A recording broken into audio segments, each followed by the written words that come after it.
Buenos días, bienvenidos a todos a esta cuarta jornada de Desayunos de Horizontes Latinos. Hoy con dos películas más de las 13 que compiten a este premio dotado de 35.000 euros.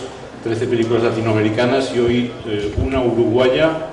Está con nosotros Adrián Viñez para presentar Gigante, y la otra es una película colombiana, Los viajes del viento, de Ciro Guerra. Vamos a empezar enseguida con el primer invitado, Adrián Viñez, argentino que vive en Uruguay, y vamos a ver un extracto de Gigante.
Gigante, película uruguaya del cineasta argentino Adrián Viñez. Bueno, esta película viene de Berlín y compites aquí en Horizontes Latinos ahora. Sí, estamos yendo por bastantes lados en la película, por suerte. Hay que decir que es una comedia sentimental, agridulce, con un humor muy uruguayo. Tú, de hecho, eres un argentino que vives en Uruguay. Lo haces al revés que todos, porque en general son los uruguayos que se van a Argentina. Sí, pues me moría de hambre en Argentina. Entonces quiero ir para Uruguay. Pero, no, sí, es como el revés de todo. Y sí, es una comedia romántica. Para mí es una comedia romántica. Quizás un poco rara, pero no deja de ser una comedia romántica. El lado raro yo diría que es ese humor muy uruguayo, porque nos tenéis acostumbrados desde hace algunos años con películas uruguayas muy buenas, por cierto, que es un humor muy cáustico, muy negro, ¿no? Sí, es como un humor más sutil, ¿no? Igual creo que mi película por lo menos tiene un humor que no es como más basterquitoniana en algún sentido, ¿no? Porque es como, tiene un humor bastante boludo, podría decirse también.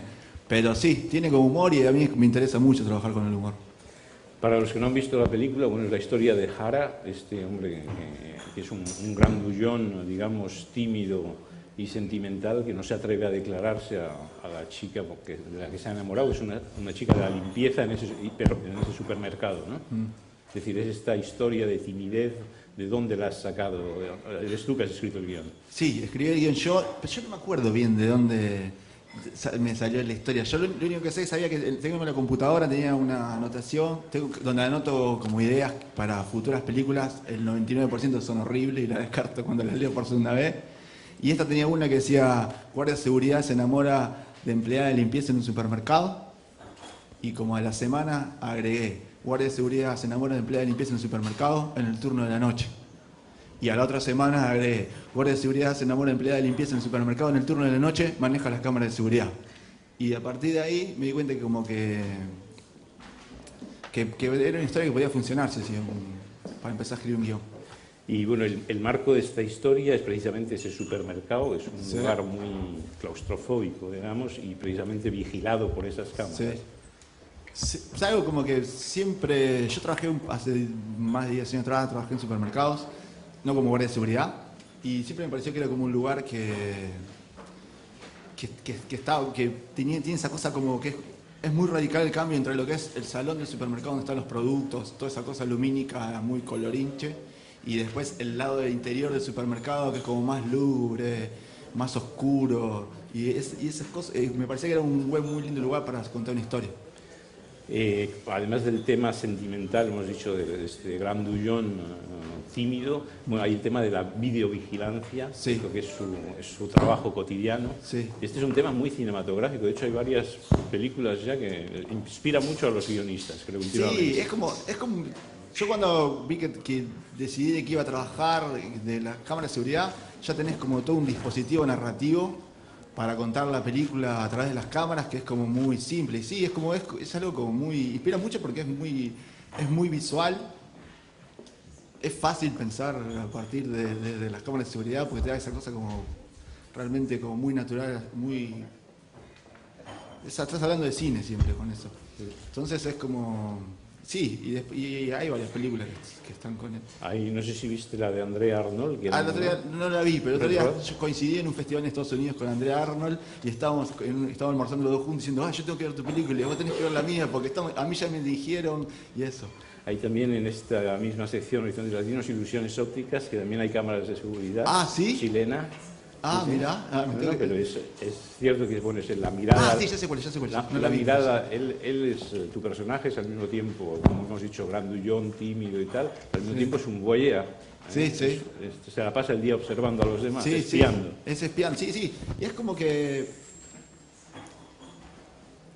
Me parecía que era la continuación lógica del trabajo de él también. Es como uno se anima a acercarse y en el trabajo de él tiene las cámaras de seguridad como para observarla y después durante cuando le empieza a seguir por las calles y eso, también sigue siendo esa cosa de voyeur y de seguirla, que también es una cosa como que tiene que ver mucho con la mirada. Pero es una cosa como simple que apareció desde el principio de la historia y como que no teoricé mucho al respecto. Hay que decir que es una película con pocos diálogos, es decir, Sí. es muy visual, es decir, precisamente las cámaras de seguridad te permiten adoptar el punto de vista de este protagonista, de Jara. Claro, y eso tampoco fue deliberado. Pasó que cuando yo decidí que era un tipo que manejaba cámaras de seguridad, trabajaba solo en una habitación, y después empezaba a seguir la Julia por la calle a cierta distancia, me di cuenta que era una película que no iba a tener muchos diálogos. No quise forzar las situaciones que no haya diálogos. Cuando hay más de 2 personas en una habitación o 3, hablan. Pero que siempre está él solo mirando o él siguiéndola, entonces algo como que pareció muy natural. Y es muy visual la película. Yo hace poco recibí un mail de una persona que estuvo un norteamericano que vio la película en Ámsterdam. Y estaba subtitulada al holandés la película. Y la película se hablaba en español. Y él no entendía ni holandés ni español, pero me mandó un mail diciéndome que había entendido toda la película completamente. Y eso realmente es como algo así, wow. Es como una película que desde lo visual se puede entender. Hay que decir que al mismo tiempo tú eres compositor de formación, si no me equivoco, ¿no? Yo sí, compositor, soy músico, tocaba como grupo. ¿Y tú hiciste la música de Acne? No, sí.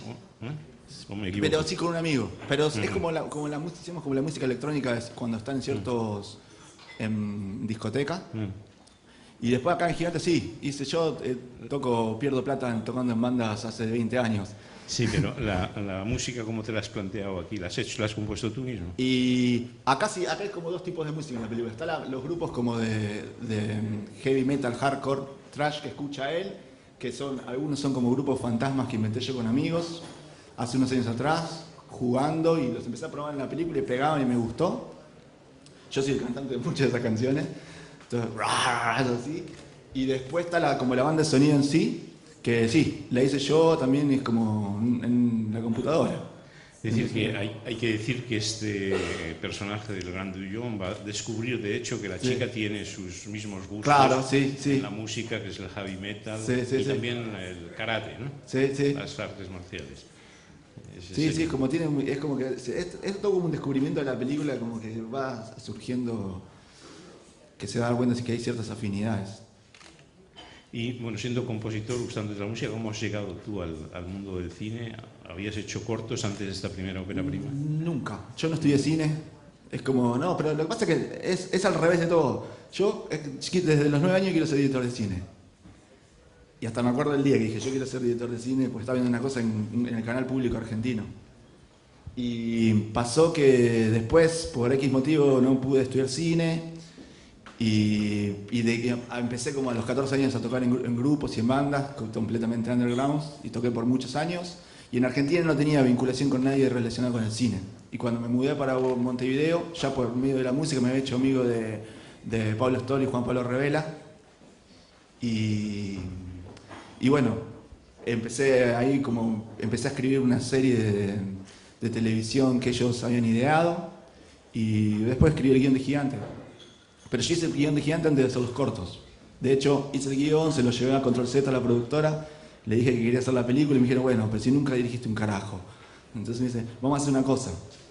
Nos producimos un corto y si nos gusta cómo sale el corto, te hacemos la película. Y pasó eso. Gigante está rodada, bueno, hay toda la parte en el supermercado, pero hay muchas escenas de calle, está rodada en Montevideo. Sí, es todo Montevideo. Es como sí, todos diferentes barrios de Montevideo. Es como una especie de Frankenstein barrial de Montevideo, porque fuimos eligiendo las locaciones, las localizaciones le dicen acá, ¿no? Y según lo que más nos gustaba, algunas cosas también no eran porque no nos gustaba, sino porque nos quedaba más cerca, porque es una película de bastante bajo presupuesto, la rodamos en 24 días, entonces algunas cosas era tipo, ¿por qué en vez de ir a 5 cuadras nos rodamos acá a la vuelta? Que es más fácil, bueno, vamos y lo hacemos. Y es, como hemos dicho, coproducción, ¿eh? Es una coproducción con Argentina, una coproducción con Alemania y una coproducción con Holanda. Bueno, es como el grupo A de un mundial. Sí.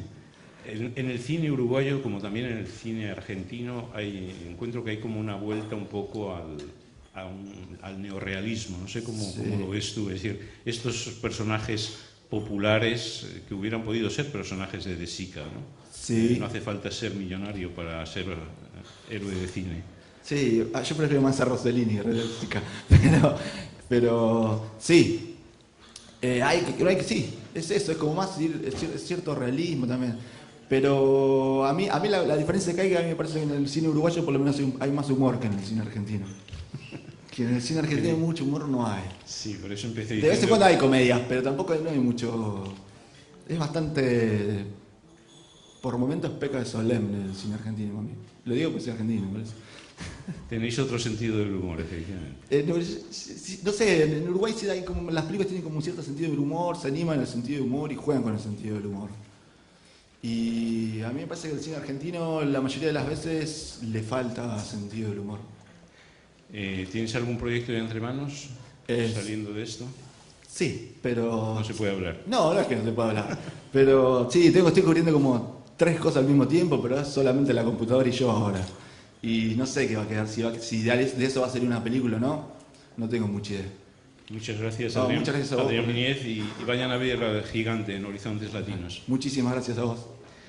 Vamos a seguir estos desayunos ahora con el segundo invitado y la segunda película de hoy, que es Los viajes del tiempo, película colombiana, y está con nosotros su director Ciro Guerra. Vamos a ver enseguida un extracto de la película y conversamos con él.